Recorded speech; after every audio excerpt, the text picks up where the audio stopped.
If you're measuring your blood pressure at home right now, there's something you absolutely need to know. And I'm not exaggerating when I tell you this could be the difference between life and death. I'm Dr. Sandra Whitmore, and what I'm about to reveal is going to shock you. That blood pressure monitor sitting on your nightstand, the one you trust completely, the one that cost you $100 or more, it might be lying to you. Not because it's broken, not because it's cheap, but because of mistakes you're making that you don't even know you're making. Mistakes that could be adding 30, 40, even 50 points to your reading. Mistakes that could put you on medications that damage your kidneys, make you dizzy, destroy your quality of life. Or worse, mistakes that hide dangerously high blood pressure until you end up in the emergency room with a stroke. I've been a cardiologist for 23 years. I've seen both scenarios destroy lives, and here's what keeps me up at night. Almost everyone making these mistakes has no idea they're doing anything wrong. The monitor gives them a number. They write it down, they show it to their doctor, and medical decisions get made based on completely corrupted data. Today, I'm going to show you the 11 most dangerous mistakes in home blood pressure monitoring. But I'm saving mistake number 1 for last because it's the most common, the most devastating, and almost nobody talks about it. When I reveal it, you're going to understand why so many people are being treated for hypertension they don't actually have. Before we get there, I need you to understand something critical. Blood pressure isn't like measuring your height. It's not a fixed number. It's a living, breathing, constantly changing measurement that responds to everything. Your position, your emotions, what you ate, whether you're holding your breath, every single variable matters. And each of these 11 mistakes exploits one of those variables to give you a number that has nothing to do with your actual blood pressure. Let me start with mistake number 11 because this one is going to surprise you, and it involves something sitting in your medicine cabinet right now. Mistake number 11, talking or moving during measurement. Let me tell you about Barbara. Barbara measured her blood pressure every evening while video chatting with her grandchildren. She'd strap on the cuff, press start, and keep talking and laughing while the monitor did its work. Her evening readings were always 20 to 25 points higher than her morning readings. She thought she had evening hypertension. She was about to be put on medication specifically for evening blood pressure spikes. Then I asked her to show me exactly how she took her evening measurement. The video call, the talking, the laughing. There was the problem. When you talk, you engage muscles throughout your face, throat, neck, chest, and abdomen. You alter your breathing pattern. You change the pressure dynamics in your chest. Your heart has to work against different mechanical forces. Even calm, pleasant conversation creates physiological changes that affect blood pressure measurement. The blood pressure cuff is trying to detect incredibly subtle pressure waves in your artery. It's listening for specific sounds, specific pressure patterns. Any muscle activity, any talking, any movement disrupts those signals. The cuff can't accurately detect what it needs to detect. It doesn't give you an error. It gives you a wrong number, usually higher. Barbara started measuring in complete silence. No talking, no phone calls, no TV, just sitting quietly. Her evening readings immediately matched her morning readings. No medication needed. The rule is absolute. During blood pressure measurement, you must be completely still and completely silent. No talking, no reading, no watching TV, no looking at your phone, just sitting, breathing normally, staying still. This isn't about comfort. This is about physics. Any movement corrupts the signal, but even perfect stillness won't help if you're making mistake number 6. This is where body position becomes critical. Mistake number 10, incorrect leg position. Let me tell you about William. William measured his blood pressure sitting on his couch with his legs crossed. He'd done it this way for 5 years. His readings were consistently elevated, 148/90, 152/92. He was on 2 blood pressure medications, but he still felt like something was wrong. When I asked him to demonstrate his measurement technique, I immediately saw the problem: crossed legs. When you cross your legs, you compress the major blood vessels in your legs. Your body responds by constricting other blood vessels to maintain blood flow. This raises blood pressure throughout your system. Studies have shown that crossing your legs during blood pressure measurement can raise your systolic pressure by 5 to 10 points, sometimes more. It's not a small effect. It's clinically significant. The correct position is this: sit in a chair with back support. Both feet flat on the floor, legs uncrossed, no ankle over knee, no knee over knee, flat on the floor. Why does this matter? Because gravity and blood flow are in perfect balance when your legs are in the correct position. Cross your legs and you disturb that balance. Your body compensates, your pressure rises.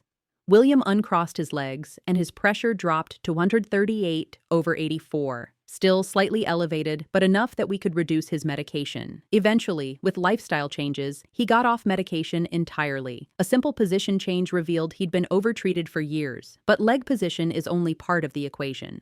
Mistake number 5 is about what your arms are doing, and this one can cause even bigger errors. Mistake number 9, unsupported or incorrectly positioned arm. Let me tell you about Helen. Helen measured her blood pressure while sitting in her recliner with her arm hanging down by her side. Her readings were consistently terrifying. 175/105, 180/108. She was convinced she was having a hypertensive crisis. She'd called 911 twice in the past month. Both times, paramedics measured her pressure and found it only mildly elevated. She thought they were wrong. She trusted her home readings. When she came to my office, I had her show me her technique. Sitting in a chair, arm hanging down by her side, cuff inflating. There it was. Arm position. When your arm hangs below heart level, gravity increases the pressure in the blood vessels of that arm. Blood flows downward easily. The hydrostatic pressure increases. Your reading becomes falsely elevated. If your arm is above heart level, held up or resting on a high table, gravity decreases the pressure. Blood has to fight gravity. Your reading becomes falsely low. The difference isn't small. Research shows that having your arm 10 centimeters below heart level can raise your reading by 10 points. Having it 10 centimeters above can lower it by 10 points. The correct position is precise. Sit in a chair with back support. Rest your arm on a table or armrest so that the middle of the cuff is exactly at heart level. Heart level means the midpoint of your chest, roughly at your sternum. Use a pillow or cushion to adjust the height if necessary. Your arm must be supported from elbow to wrist, not just resting your elbow. The entire forearm supported and relaxed. You shouldn't be using muscle effort to hold your arm in position. If your muscles are engaged, your blood pressure will be artificially elevated. Helen fixed her arm position. Her readings dropped to 140/88. Still elevated, but not hypertensive crisis. We started appropriate treatment based on accurate data. She stopped calling 911. She started living her life again. But even perfect arm position can't overcome mistake number 4. This one is about something most people never even think to check. Mistake number 8. Wrong cuff size. Let me tell you about Patricia. Patricia was a large woman, not obese, just big-framed with larger than average arms. She'd been using a standard adult blood pressure cuff for years. Her readings were always high. 165/98, 170/102. She'd been on 3 blood pressure medications for 5 years, maximum doses. But she still didn't feel well. Her pressure readings at my office were lower than at home, but still elevated. I measured her arm circumference, 17 inches. The cuff she was using was designed for arms 11 to 14 inches. It was far too small. When a cuff is too small for your arm, it can't properly compress your artery. It has to inflate to a much higher pressure to restrict blood flow. The reading comes out falsely high, sometimes dramatically high. We fitted Patricia with a large adult cuff designed for arms 16 to 20 inches. Her first reading with the correct cuff, 138/82. Immediately 30 points lower, just from proper cuff size. Over the next few months, we carefully reduced her medications. Today, she's on 1 medication at a moderate dose. Her pressure is perfectly controlled. Her quality of life is transformed, all because of cuff size. But here's the other side. If your cuff is too large for your arm, it undercompresses. The reading can be falsely low. You might have dangerous hypertension that you're not detecting. Most monitors come with markings on the cuff showing the appropriate arm circumference range. You need to measure your upper arm at its widest point. Get a measuring tape. Measure the circumference. Compare it to your cuff's range. If your arm is outside that range, you must get a different cuff size. This is not negotiable. Using the wrong cuff size makes every reading meaningless. But even the right cuff size won't help if you're making mistake number 3. This one is subtle, and almost everyone gets it wrong. Mistake number 7. Cuff placed over clothing. Let me tell you about Richard. Richard was a modest man. He always measured his blood pressure with the cuff over his long-sleeved shirt. He didn't think it mattered. Thin cotton fabric. How much difference could it make? His readings were consistently 15 to 20 points higher than what we measured in my office. He thought he had white coat syndrome in reverse. Higher at home, lower in the office. The opposite of what usually happens. When I asked him to demonstrate his measurement technique, he rolled up his sleeve and placed the cuff over the rolled-up fabric. Double problem. Fabric between cuff and skin interferes with the cuff's ability to detect the subtle pressure changes in your artery. It dampens the signals. It creates measurement errors. Usually falsely high, but sometimes falsely low. You never know which way the error will go. You just know the number is wrong. Rolled-up sleeves are even worse. When you roll up a sleeve, you create a tight band of fabric around your upper arm. This acts like a tourniquet. It compresses the blood vessels. It increases pressure below the constriction. The reading is artificially elevated. The rule is simple and absolute. Always measure on completely bare skin, not thin fabric, not over a t-shirt, bare skin. If you're wearing long sleeves, take off the shirt entirely. Don't roll it up. Remove it. If you're concerned about modesty, measure in a private room. Keep a tank top or sleeveless shirt specifically for blood pressure measurements. The cuff must be in direct contact with your bare skin, with nothing in between. Richard removed his shirt and measured on bare skin. His readings dropped to 132/80. Normal. He didn't have hypertension, he had fabric interference. But fabric isn't the only thing that can come between your cuff and accurate readings. Mistake number 2 is about something you might not even realize is there. Mistake number 6, not emptying your bladder first. Let me tell you about George. George had a routine. Wake up, measure blood pressure, then use the bathroom. He'd been doing it this way for 3 years. His morning readings were always elevated. 152/94, 158/96. His doctor kept increasing his medication. Nothing seemed to help. His evening readings were fine. 128/80. Just the mornings were problematic. I asked George about his morning routine, everything he did before measuring. That's when I learned he was measuring with a full bladder.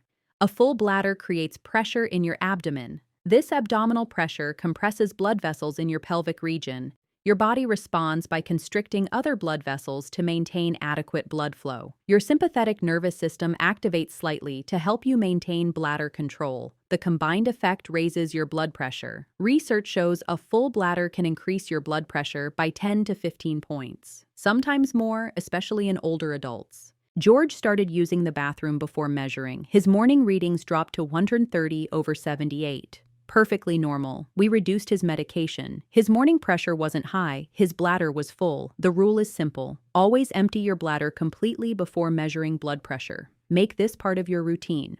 Bathroom first, then measurement. This ensures you're measuring your actual blood pressure, not the physiological response to a full bladder. But even with an empty bladder, on bare skin, with the right cuff, at the right time, there's one more mistake that can ruin everything. Mistake number 1. The most common, the most dangerous, the one that almost everyone makes. Mistake number 5, not resting before measurement. Let me tell you about Elizabeth because her story brings everything together.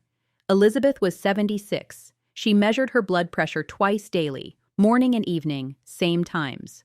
Right cuff size, bare skin, correct position, everything by the book. But her readings were all over the place, sometimes 135/82, sometimes 165/98. Wild variations that made no sense. Her doctor was frustrated. She was frustrated. Nobody could figure out what was wrong. I asked Elizabeth to keep a detailed diary for 1 week. Not just her blood pressure readings, but everything she did in the 5 minutes before measuring. That diary revealed everything. Some days she walked straight from the kitchen to her bedroom and measured immediately. Some days she carried laundry upstairs and measured right after. Some days she sat quietly in her chair for 5 minutes before measuring. The days she rested before measuring, her readings were consistently normal. The days she didn't rest, her readings were elevated. This is mistake number 1. Not allowing adequate rest time before measurement. Your body needs time to return to true resting state. After any physical activity, even light activity that doesn't feel strenuous, your cardiovascular system is activated, your heart rate is elevated, your blood vessels are dilated, your sympathetic nervous system is engaged. If you measure immediately, you're not measuring resting blood pressure. You're measuring active blood pressure. The difference can be enormous, 20, 30, even 40 points. The scientific literature is clear. You must rest for at least 5 full minutes before measuring blood pressure. Sitting quietly, no walking, no stairs, no carrying things, no talking, no moving, just sitting. Breathing normally, letting your body settle. This isn't a suggestion. This is the foundation of accurate measurement. Without this rest period, every other thing you do right doesn't matter. Elizabeth started following a strict protocol. Sit in her chair, set a timer for 5 minutes. Do nothing until the timer goes off, then measure. Her readings stabilized immediately, 132/80 every time. Her blood pressure wasn't variable. Her rest period was variable. Now you know all 11 mistakes. You understand why each one matters. You understand how they corrupt your readings and lead to wrong diagnoses, wrong treatments, wrong outcomes. Mistake number 4, using an unvalidated device. Let me tell you about Robert. Robert was 71 when he walked into my office, absolutely furious. He'd been monitoring his blood pressure at home for 2 years. His readings were always beautiful, 118/76, 122/78, perfect numbers. He felt great. No symptoms, no problems. Then he came in for his annual physical. We measured his blood pressure in the office, 178/102, dangerously high. He insisted we were wrong. He pulled out his phone and showed me his log. 2 years of perfect readings. So I asked him to bring in his home monitor. He came back the next day with a device I'd never seen before. Cheap looking. No brand name I recognized. I measured his pressure with his device. 120/76. Then I measured immediately with our calibrated equipment. 176/100. His monitor was off by more than 50 points. For 2 years, Robert thought he was healthy. For 2 years, his blood pressure was destroying his blood vessels, damaging his heart, setting him up for a massive stroke. And he had no idea because his monitor was giving him fantasy numbers. Here's what most people don't know. Not all blood pressure monitors are created equal. Many devices sold online, in pharmacies, even in big box stores, have never been clinically validated. That means nobody has ever tested them against hospital-grade equipment to confirm they're accurate. They might look professional. They might cost money. They might have great reviews from people who have no idea if the readings are correct. But they've never been proven to work. The gold standard is validation. That means the device has been tested according to international protocols by independent researchers and proven accurate. Organizations like the American Heart Association maintain lists of validated devices. If your monitor isn't on that list, you're taking a gamble with your life. Robert's story ended okay. We got him on the right medications. We caught it before he had a stroke. But I think about all the people who don't get caught, who trust their invalid monitors until something catastrophic happens. Before you measure your blood pressure one more time, you need to verify your device has been clinically validated. Go to the American Heart Association website. Look up validated devices. If yours isn't on the list, throw it away and buy one that is. This isn't optional. This is life or death. But here's what connects Robert's story to mistake number 10. Even if you have a validated device, even if it was accurate when you bought it, time changes things. Mistake number 3, never calibrating your device. Let me tell you about Evelyn because her story reveals something that almost nobody thinks about. Evelyn bought a top-of-the-line blood pressure monitor 8 years ago. Validated, expensive. She trusted it completely. Her readings had been creeping up slowly over those 8 years. From 125 to 135 to 145 to 152. Her doctor kept adjusting her medications. More drugs, higher doses. Nothing seemed to work. She came to me for a second opinion. I looked at her medication list and was shocked. She was on 4 different blood pressure medications at maximum doses. For someone her size, this was excessive. Something wasn't right. I measured her pressure in my office with freshly calibrated equipment. 128/82, perfectly controlled. Then I had her use her home monitor. 158/96. Her 8-year-old device had drifted. Slowly, gradually, over time, it had become inaccurate. And nobody noticed because the drift was so gradual. 5 points one year, another 5 the next. By year 8, it was off by 30 points. Here's what you need to understand. Even validated, high-quality blood pressure monitors don't stay accurate forever. The internal sensors degrade, the mechanisms wear out, the pressure transducers drift. Most manufacturers recommend professional calibration every 2 years. Some say annually, but almost nobody does it. Why? Because nobody tells them to. Your monitor doesn't beep and say it needs calibration. It just quietly becomes more and more wrong. Evelyn was over-medicated for years. She was constantly dizzy, exhausted, unable to enjoy her retirement, all because her device needed calibration and nobody thought to check. The solution is simple but requires discipline. Every 2 years, bring your monitor to your doctor's office. Have them test it against their calibrated equipment. If the readings differ by more than 5 points, your device needs to be recalibrated or replaced. Mark it on your calendar. Set a reminder. Make it as routine as changing the batteries in your smoke detector. Your life depends on having accurate data. But even with a perfectly calibrated, validated device, mistake number 9 can corrupt every single reading you take. Mistake number 2, measuring right after caffeine, smoking, or exercise. Let me tell you about James. James was a health nut. 73 years old, exercised every morning, ate organic, took his supplements. He measured his blood pressure every day right after his morning walk and his coffee. His readings terrified him. 165/98, 170/102, sometimes higher. He couldn't understand it. He was doing everything right. Exercise, good diet, stress management. Why was his pressure so high? When he came to see me, I asked him about his routine. That's when I heard about the morning walk and the coffee. I had him change one thing: measure before the walk, before the coffee. His pressure dropped to 132/78. Completely normal. What was happening? Caffeine raises blood pressure. Exercise raises blood pressure. Even moderate exercise, even a gentle walk, and the effect lasts.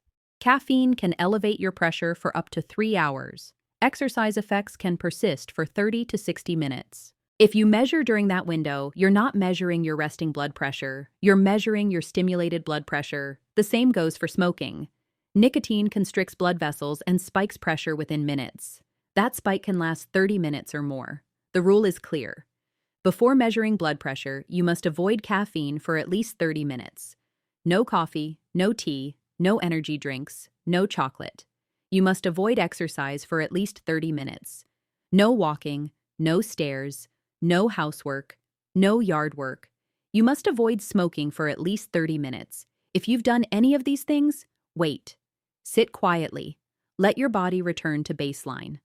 Only then will your reading reflect your true resting blood pressure. James started following this protocol. His readings stabilized. No medication needed. He'd been on the verge of being treated for hypertension he didn't have, all because of timing. But timing isn't just about what you do before measurement. Mistake number 8 is about when you measure, and this one reveals something fascinating about how your body works. Mistake number 1, measuring at random, inconsistent times. Let me tell you about Dorothy. Dorothy measured her blood pressure whenever she thought about it. Sometimes morning, sometimes afternoon, sometimes evening. Completely random. Her log looked like chaos. 128/80, then 152/92, then 135/85, then 148/90. Wild swings. Her doctor looked at this data and had no idea what to do. Was her pressure out of control? Did she need medication? The numbers made no sense. I asked Dorothy to do something different. Measure at the exact same times every day. 7 a.m. before breakfast, 7 p.m. before dinner. That's it. Fixed times. Suddenly, everything made sense. Her morning readings were consistently 130/78. Her evening readings were consistently 125/75. Her blood pressure was perfectly normal. The chaos wasn't chaos. It was normal circadian variation captured at random times. Here's what you need to know. Your blood pressure follows a 24-hour rhythm. It's lowest during sleep. It surges in the early morning, something called the morning surge. It peaks in late morning or early afternoon. Then it gradually declines through the evening. This is normal. This is healthy. Your body is supposed to do this. But if you measure at 9 a.m. one day, 3 p.m. the next day, and 8 p.m. the day after that, you're capturing different points in that natural rhythm. The variations you see aren't problems. They're physiology. The solution is consistency. Pick 2 times. Morning and evening, same times every day. Measure only at those times. This gives your doctor meaningful data, trends over time at fixed points. That's how you detect real problems. Dorothy's story teaches us something crucial. Data without context is noise, and mistake number 7 creates even more noise by corrupting the measurement environment itself. Let me give you the complete protocol, the gold standard for accurate home blood pressure monitoring. Follow this exactly, and your readings will be reliable, meaningful, and clinically useful. First, verify your device. Make sure it's clinically validated. Check the American Heart Association website. If it's not validated, replace it. Second, check cuff size. Measure your arm circumference. Make sure your cuff is appropriate for your arm size. If it's not, get the right size. Third, calibrate regularly. Every 2 years, test your device against calibrated equipment at your doctor's office. Replace if necessary. Fourth, timing. Measure twice daily at exactly the same times. Morning before breakfast and medication, evening before dinner. Fifth, preparation. Use the bathroom. Empty your bladder completely. Avoid caffeine, exercise, and smoking for at least 30 minutes. Sixth, rest. Sit quietly for 5 full minutes before measuring. No talking, no moving. Let your body settle. Seventh, positioning. Sit in a chair with back support. Feet flat on floor, legs uncrossed. Arms supported on a table at heart level. Eighth, bare skin. Remove clothing completely from your upper arm. No rolled sleeves, no fabric between cuff and skin. Ninth, silence and stillness.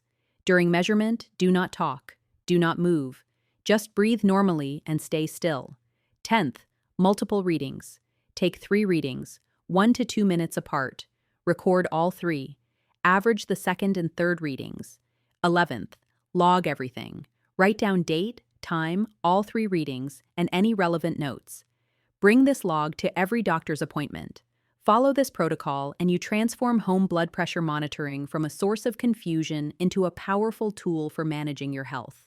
You'll have confidence in your numbers. Your doctor will have accurate data. Together, you can make the right decisions about your treatment. If you found this information valuable, I need you to do 2 things.